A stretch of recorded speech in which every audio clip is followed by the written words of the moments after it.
seized nationally, former National Security Minister to lead National Security Strategy Formulation Committee, and health officials moving to curb incidences of non-communicable diseases, NCDs, in the Federation.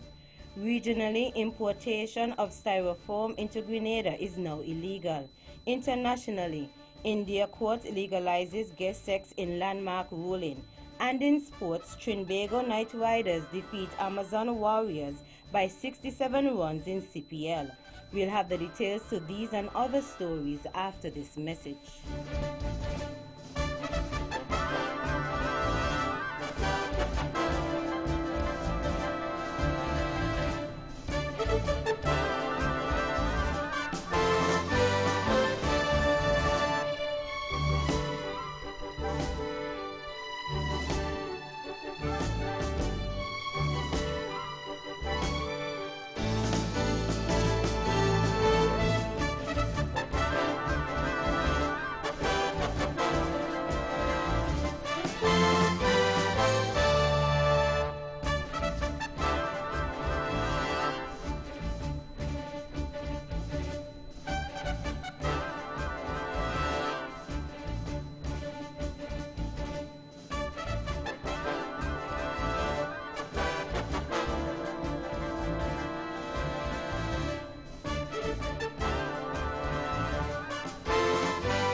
Another look. Different from how you've seen it before. Another look. Takes an in-depth look into business, politics, science, technology, religion, and more. Another look. Featuring documentaries from the BBC, regional features, and local ones too. Another look. Every Monday at 3 p.m. on the Eastern Caribbean's powerhouse, Vaughan.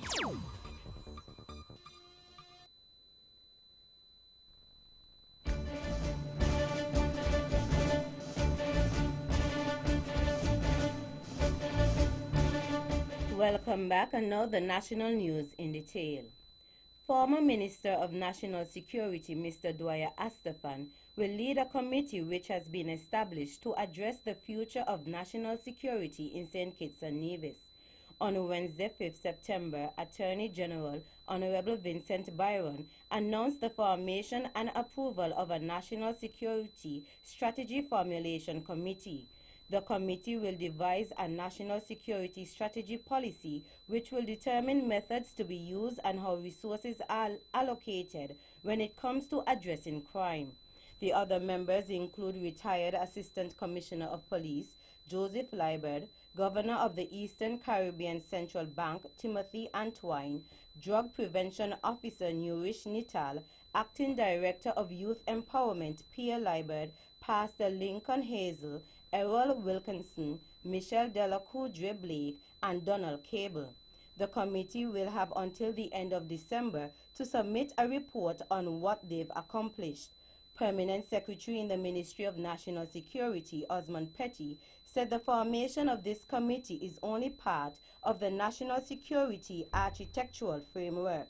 The next steps include the development of the actual national security strategy and a review of all the security agencies.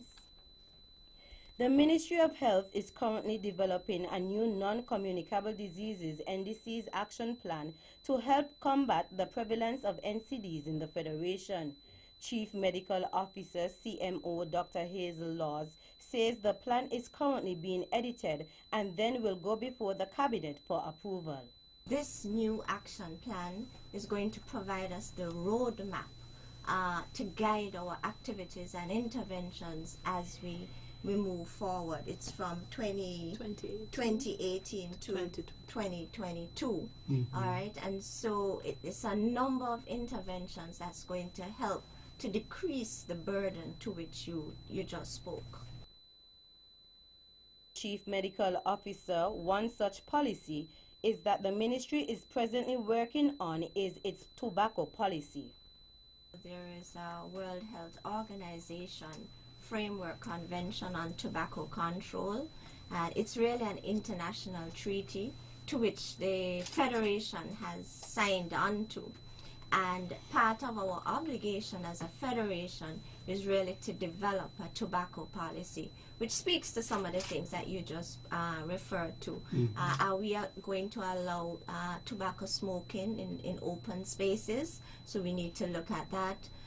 Taxation, in terms of what taxes can we consider in terms of detracting or decreasing the demand for tobacco. So our policy, we are collaborating with the Attorney General's chambers in developing an appropriate tobacco policy for the Federation.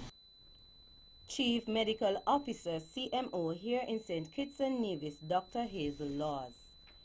Legislation will help to improve the quality of credit information provided to lenders and overall efficiency in the distribution of credit in the currency union, and St. Kitts and Nevis in particular, was passed in the National Assembly today, Thursday, 6 September 2018. The Credit Reporting Bill 2018 seeks to establish a regulatory and supervisory framework to support an advanced and fair credit reporting system in St. Kitts and Nevis and, by extension, the Eastern Caribbean Currency Union, ECCU.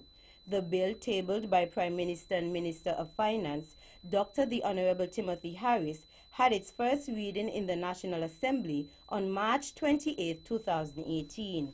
Similar legislation will be implemented in all member states of the ECCU with the aim of developing a credit reporting system for the OECS. In his contribution to the debate on the bill, the Minister of Finance assured members of the public that the Act, as well as the accompanying regulations, would provide the necessary safeguards to protect the interests of consumers. The credit reporting legislation also supports the establishment of a credit bureau to improve the collection and sharing of credit information across the ECCU.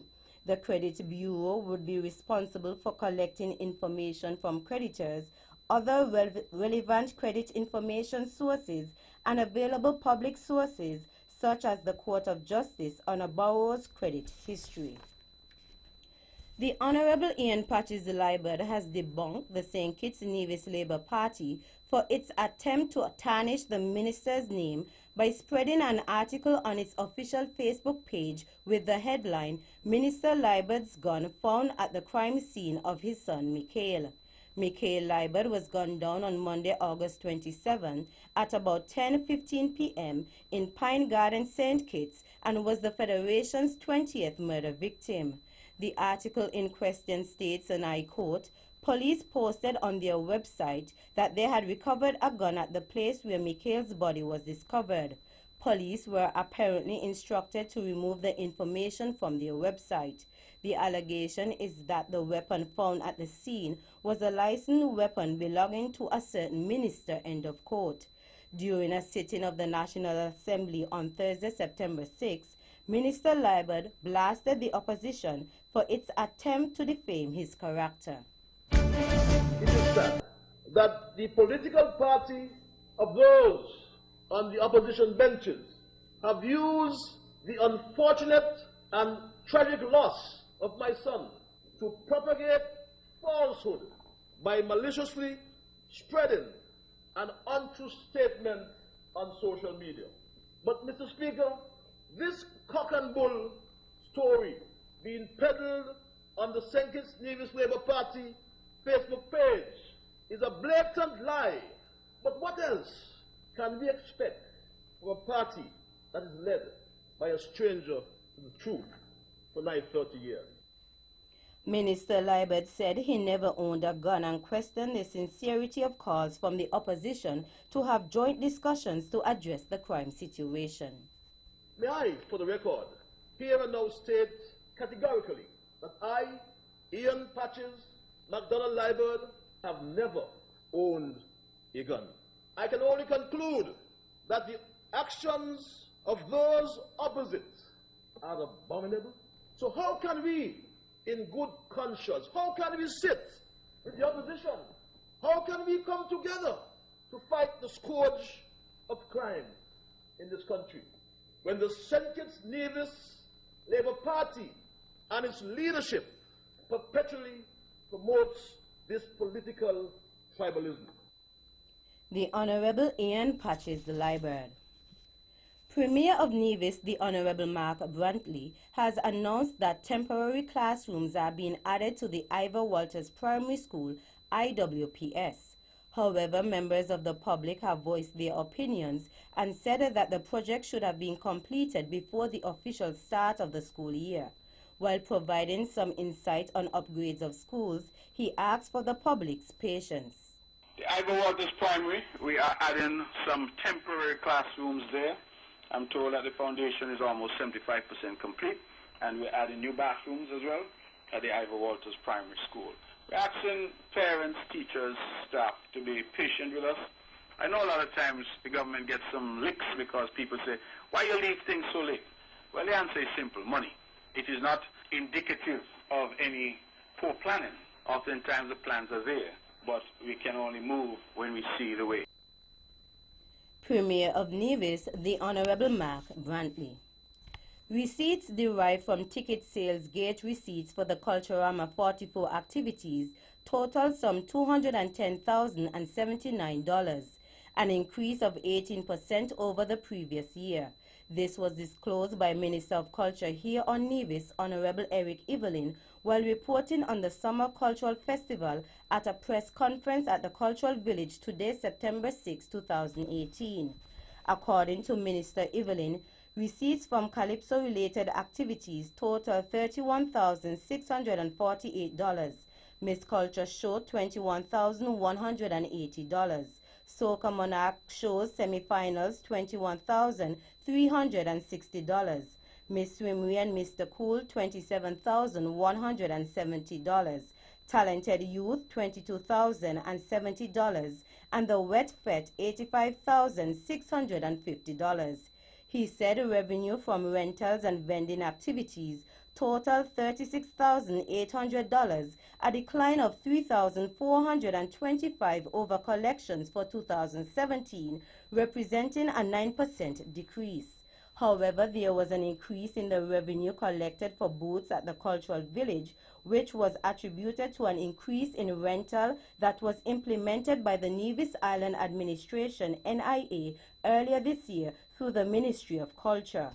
Also in the area of revenue, there was a reduction of 61% from receipts for booths allocated at the annual food fair.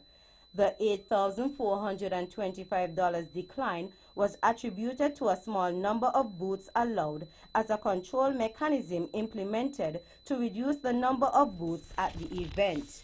In related news, Mr. Evelyn stated that in the area of financial sponsorship for the festival, the NIA subvention of $300,000 remained the same as last year and was Flo's financial contribution of $80,000. Other sponsorship contributions showed an approximate 12% interim increase. In the area of expenditure, particularly the prizes awarded to winners of the various contests, the Culture Minister noted that $256,000 was paid out, representing approximately a 3% increase of $8,450 over that of 2017. Mr. Evelyn stated that all vendors will be paid in keeping with the Culturama Secretariat's policy, but for the time being, winners of the various contests were paid first, while others would receive payment over time in a timely manner. Finally, in police news, Andrew Herbert of Fines Avenue, Bastille, was arrested, formally charged and cautioned for the offense of building break-in. Yogeshwar Hart of Kodak Road in Nevis was arrested, formally charged and cautioned for the offenses of driving without insurance and driving without a valid and unexpired driver's license. Livinesia Allen of McKnight Bastille was arrested, formally charged and cautioned for the offenses of refusing to give name and making use of threatening language. Bail was granted in the sum of $1,000 for her appearance at the Bastille Magistrate Court on October 1, 2018. Akeem Huggins of New Road Housing Project, who was charged for the offense of driving without a valid and unexpired driver's license and driving without insurance, was granted bail in the sum of $7,000 for his appearance at the Bastille Magistrate Court on October 4, 2018. These reports were recorded by the Royal St. Christopher Nevis Police Force for the period August 16th to the 28th, 2018. And that's our national news segment. You can visit our website at www.vonradio.com, or you can check us out on our social media page on Facebook at Von Radio and our Von Radio YouTube channel. News from across the region is next.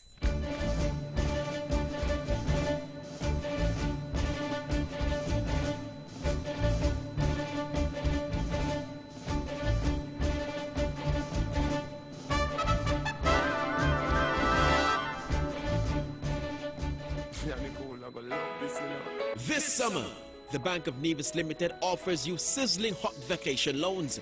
Come and experience summer like never before with our easy-to-access summer vacation loan. Get up to $15,000 unsecured with up to 2 years to repay. Take a trip, experience the world, or participate in our very own Culturama. Enjoying your vacation has never been easier with a relaxing vacation loan from the Bank of Nevis Limited. My bank, your bank, our bank, the Bank of Nevis Limited, improving the quality of life. Like us on Facebook.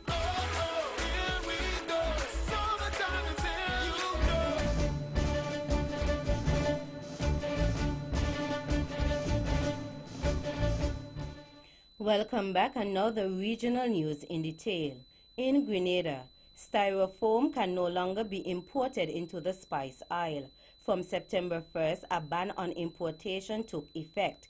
It is the first step in a phased approach to the eradication of styrofoam and reduction of single-use plastics in keeping with the Non-Biodegradable Waste Control Act, which was passed in both houses of Parliament this year.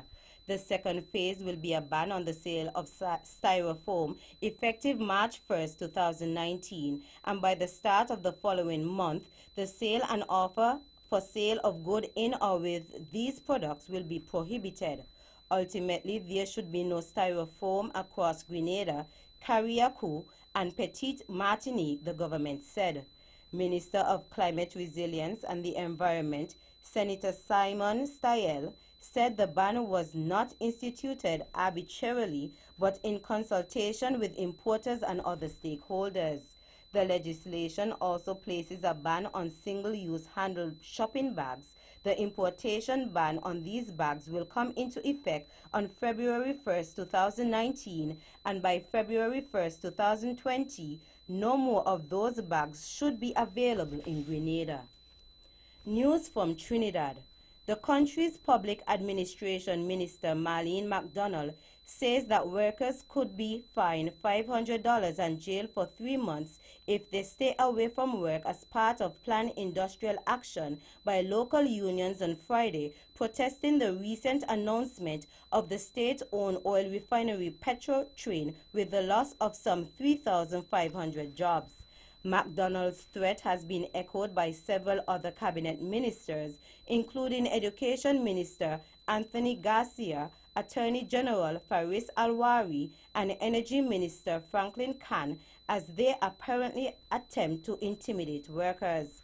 Opposition Member of Parliament for Kavur South, Rudranath Inder Singh, condemned McDonald's assertions, saying that the pronouncements are designed to intimidate workers into submission at a time when government policies have resulted in the loss of 40,000 jobs in the last 3 years and a further 3,500 with the closure of Petrotrain and many more in the fence-line communities.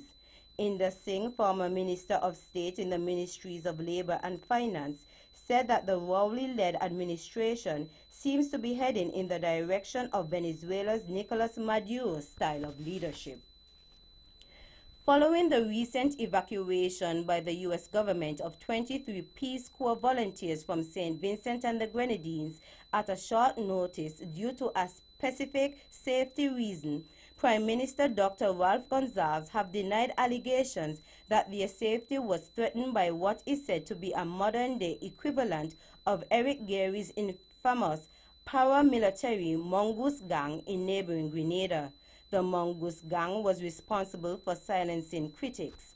Gonsalves said the brazen falsehoods were published that one of my sons had allegedly organized a mongoose gang, a group of thugs going about smashing vehicles belonging to the Peace Corps volunteers because of their alleged links to the Central Intelligence Agency, CIA, of the USA.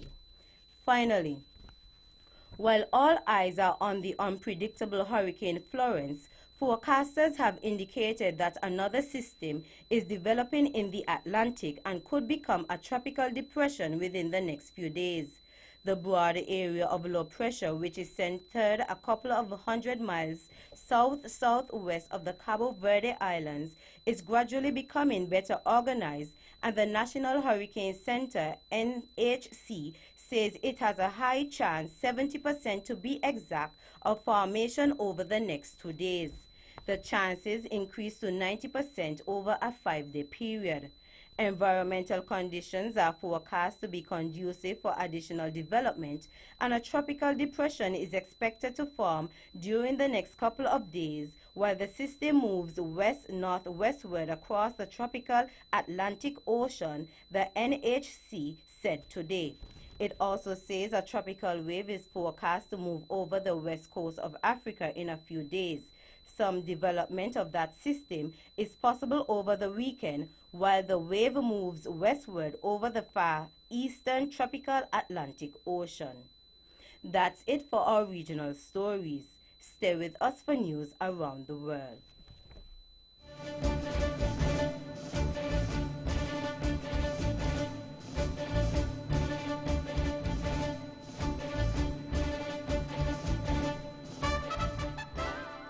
Welcome back, and now the international news in detail.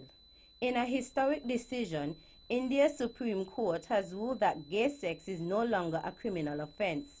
The ruling overturns a 2013 judgment that upheld a colonial-era law known as Section 377, under which gay sex is categorized as an unnatural offense.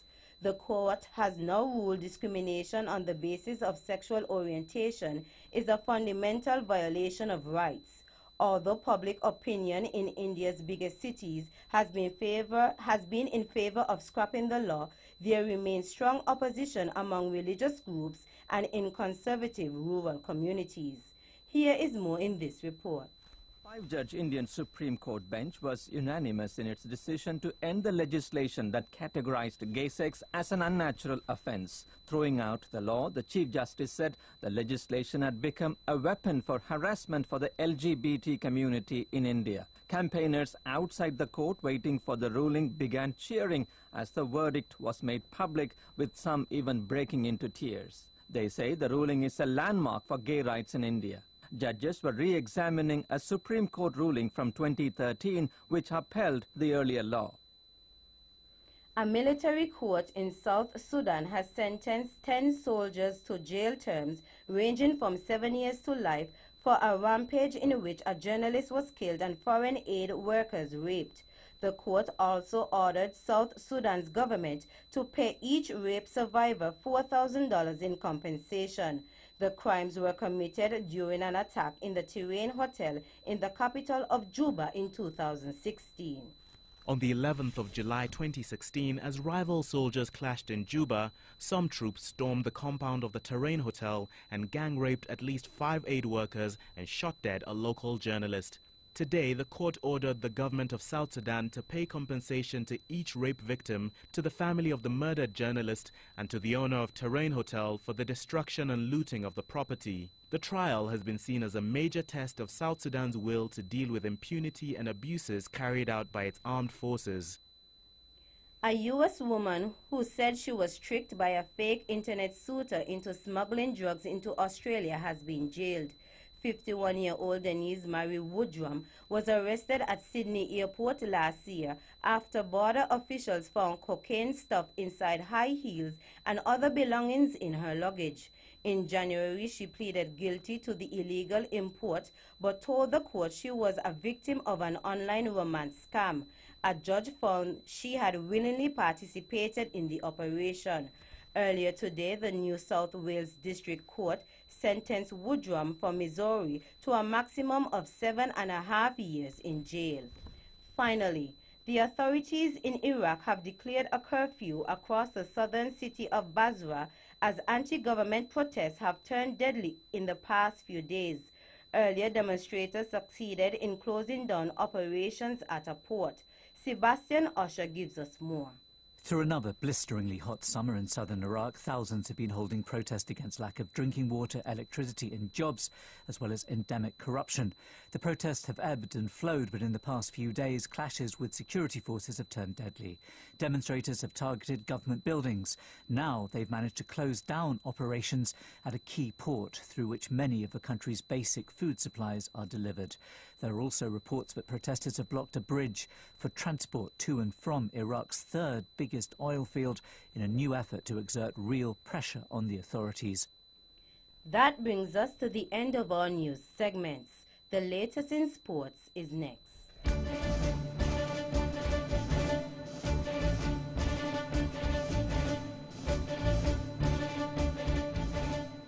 Nature has its natural course, and there's nothing we can do about that.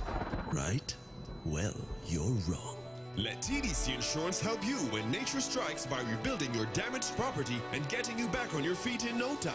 This is why you need to ensure your property investment is fully covered with insurance from TDCIC. We've got your back. Visit us on the corner of West Independence, Square Street and Bank Street. TDC Insurance Company, guaranteeing you peace of mind.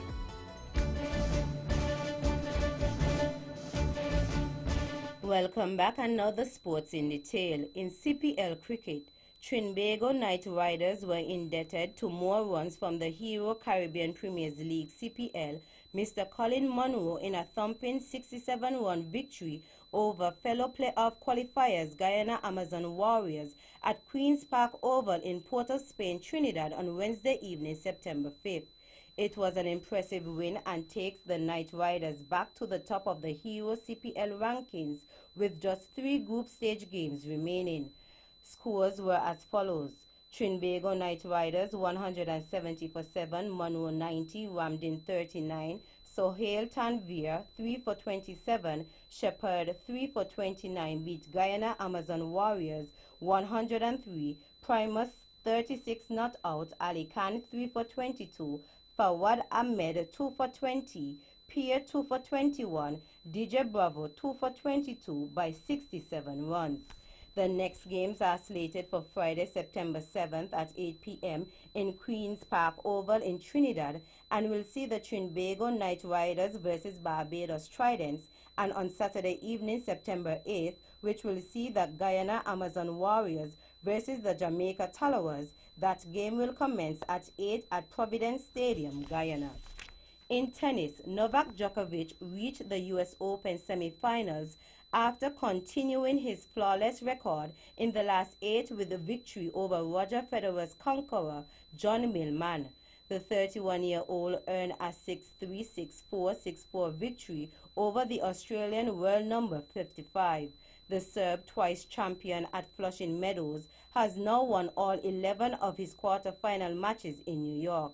He goes on to play Japan's Kei Nishikori in the last 4 on Friday. Finally, in American football news, 2-time Super Bowl winner Ossie Umeniora says Colin Kaepernick will go down in history alongside Muhammad Ali for taking a stand over his beliefs. Umeniora, who played for the New York Giants and the Atlanta Falcons during 11 years in the NFL, compared Kaepernick with boxing legend Ali and his stand against the Vietnam War in 1967. Kaepernick became the first NFL player to kneel during the national anthem to highlight racial injustice. However, U.S. President Donald Trump criticized sportswear company Nike for using the player to front a new advert.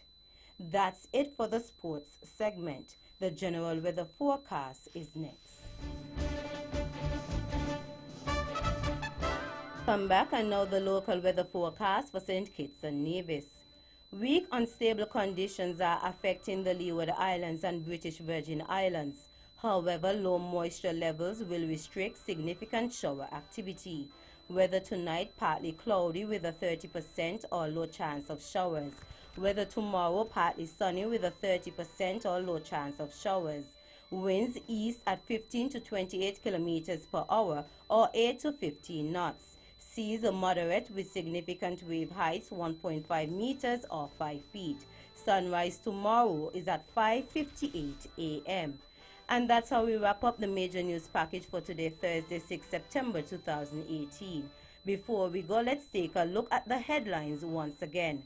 Nationally, former National Security Minister to lead National Security Strategy Formulation Committee, and health officials moving to curb incidences of non-communicable diseases (NDCs) in the Federation.